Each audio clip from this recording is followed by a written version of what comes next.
Hey there, and welcome to the Traveling Homesteader. Today we're on a field trip, and as you can see, I have some boxes back here and some plastic bags that are filled with fiber. And we've talked about fiber a little bit before in our channel, and about how we can process it into different things. So if you want to check into that, check into Fiber 101. It's another video we did.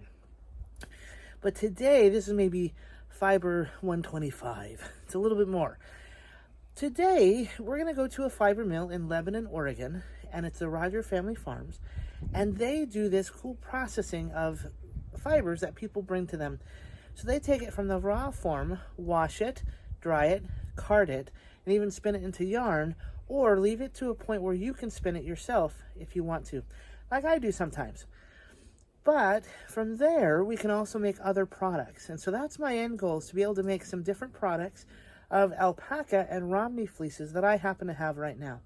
So come with us today and check out our little adventure and see what happens. And hopefully we'll be able to process 15 alpaca fleeces and 3 Romney fleeces into different things. So just before we get going, I wanted to show you a little bit of a comparison between some fleeces. So right here we have an alpaca fleece, and right here we have a sheep fleece. The sheep breed is a Romney, and both are good quality sheep or fiber fleeces, both the alpaca and the Romney. But I wanted to show you that there's a little bit of a difference, both in physical nature and kind of odor. So alpaca, you can see, is a little bit fuzzier. It's a little bit softer naturally than the sheep wool. Now, naturally, the Romney has a little bit of a kink in it. You can kind of see here. But also, it has like different colors from the same animal. In this case, this is the natural color of the sheep. Each of these are natural colors. You can dye wool to other colors and have them like blue or pink or whatever. But these are naturally off the animal, and they're kind of what I like to use a lot. And so we have a little bit more kink down here on the Romney, and up here it's a little more sunburnt because it's been it's been exposed to the sun a little bit more often. Alpacas generally don't have that issue where there's sunburning, although they do sometimes. But you can see here that on the alpaca there's a little bit of a dirt line. That little brown spot is because alpacas generally take dirt baths, kind of like chickens do, to help themselves cool down. But Romneys, on the other hand, and most other sheep, do not do that. They will lay down and do resting, but by nature, they don't take dirt baths like alpacas do. And so that's why we have different dirt amounts. Now, alpaca will be washed, and they'll just have this, like having the dirt taken away. Kind of like when we wash our hands. That's kind of how, or even our hair, that's kind of how the alpaca is. But when we wash sheep wool, we do generally have the lanolin in it. It's the oil. And so that's another part of the sheep process or cleaning process, that you can actually get lanolin from sheep's wool. And that's most sheep's wool that you can get lanolin from. But that's a whole other process that takes a little bit of time and effort. So today we're going to be processing up to about 15 alpaca fleeces that are different natural colors, and 3 Romney fleeces. One is this color, one is white, and one is more of a darker gray or brown. So that's a little bit of a Fiber 125.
Hey there, so I've made it to this fabulous little woolen mill up in Lebanon, Oregon, and I'm going to introduce you to the couple who run it, and I'm finding out that they're really pretty awesome. So, see, oh, there's Donna right there, and she's been pretty awesome showing me around, and there's her good husband, and they're telling me all how they got started and how they got together, and we got to hear from them kind of how they got going. Okay, so this is this wonderful couple that is welcomed in my fiber here. So we have my 3 Romneys and my loads of alpaca here. But would you like to introduce yourselves and tell us a little bit about your setup and how you got involved in the mill? All right, I'm Donna, and this is Robert. He is my mechanic, my backbone, and partner. Incidentally, husband. And husband, yes, very important. Awesome. And father of 5 children. Ooh, even better. So when we started, we had a couple of Shetland sheep, couldn't find anybody to mill it, and kind of thought we could do it ourselves. And I knew about Belfast and their equipment, so we started to look and gather all the pieces and parts of the mill. And through our journey, we decided to go ahead and open up for customers and join the fiber community and the milling community and process.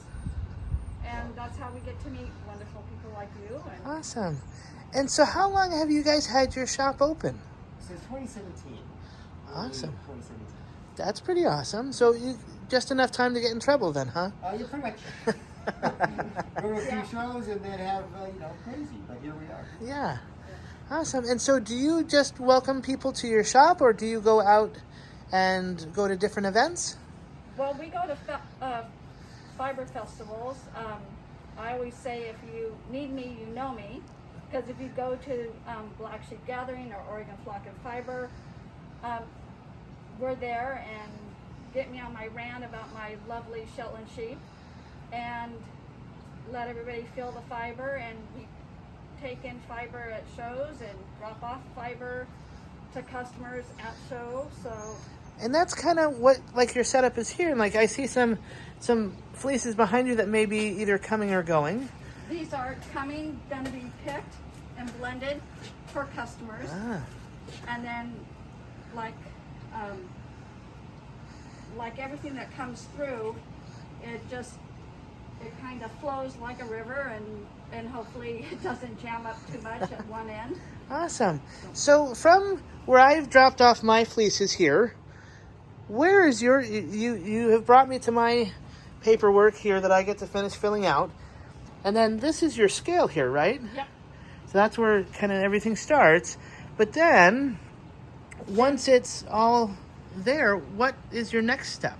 Well, our next step after check-in, and then we do all the paperwork, and you'll get an invoice that says what you've dropped off and how many pounds.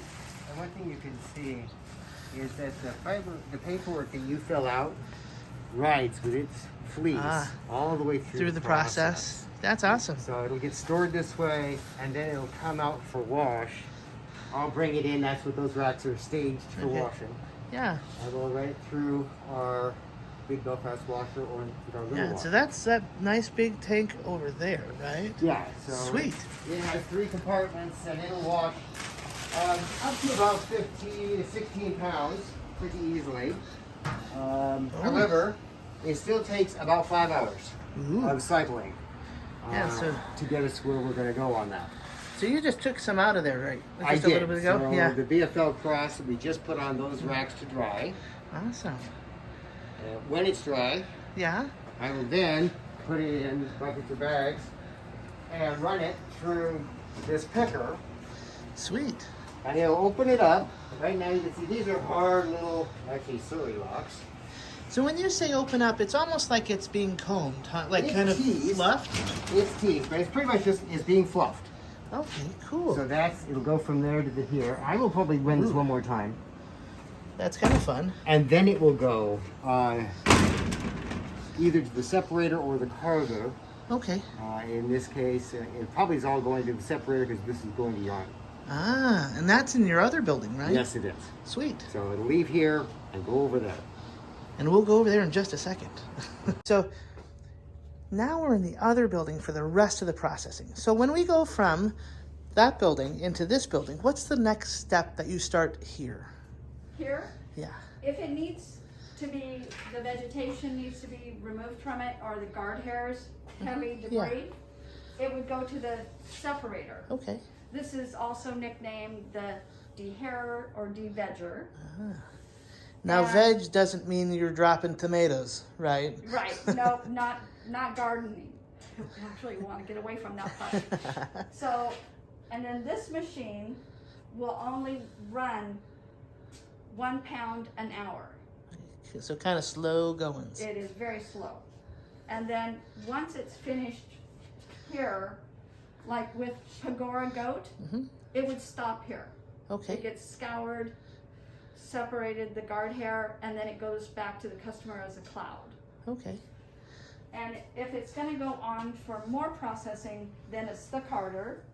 So something like Alpaca or Romney, that like I have, that this is the next step. This is the next step. Yeah. And then it will go through, come out as a web,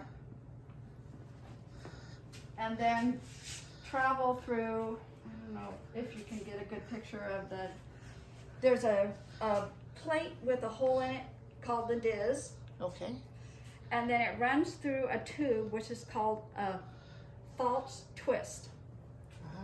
And then it comes out as a noodle or roving. And then it could be finished at this point, and it could even travel through this eye onto a bar and become a bump. Okay. But if it's not, and it's gonna go into yarn, then we run it through the pin drafter to be balanced. And this can take, depending on the poundage that we are running, can take 4 hours to get balanced. And did you say before that you'll put this particular fiber through this machine up to 4 times? Yeah. So it takes a lot of time for that as well. Yeah, it does. And every time it goes through this machine, it gets drafted 2.6 times Okay. the length. Yeah, and drafting is basically pulling it apart to fluff. Stretching. Okay. Stretching it, making the fiber more in line. Okay, kind of more like combing, getting the When hand combing, yes. Yeah. So, I don't know, this bar, if you want to feel how heavy this bar is. Well, that's several pounds. Yeah, this represents the poundage that your fingers apply apply the pressure, poundage to That's stretching interesting. the fiber when you draft it from here to here. And that happens just right in the second part, right? Right here. Yeah. And awesome. then it goes through another false twist. So it goes 2, and then it becomes 1. So it comes all the way over here and drops down.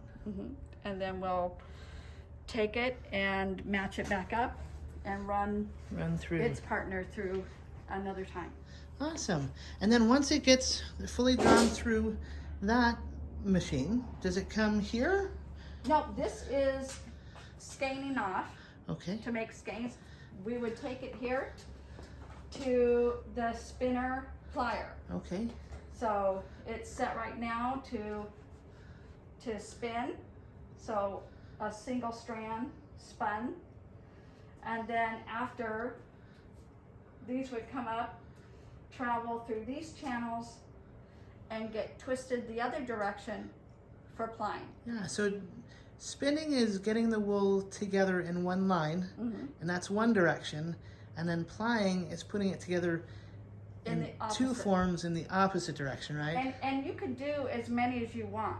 You can do Okay. 2, 3, Okay. 8, Okay. and it would go onto a bobbin, and then those bobbins sit here, travel through the spring and the knuckle, So right back here. And this spring adds just enough tension for when it goes around, and we can turn this on and watch it spin. And did you say that there's each round is 2 yards? Each time it goes around. Yeah. So it went around 8 times, but there's 16 yards. Okay. It counted off. Sweet. That's like extra handy. Yep. Now, because you told me before, I'm going to ask you now. This sewing machine is a really cool feature that I think would be neat to share. So how does this sewing machine play in? This is a bicycle hook. And this sewing machine died and would turn but wouldn't sew.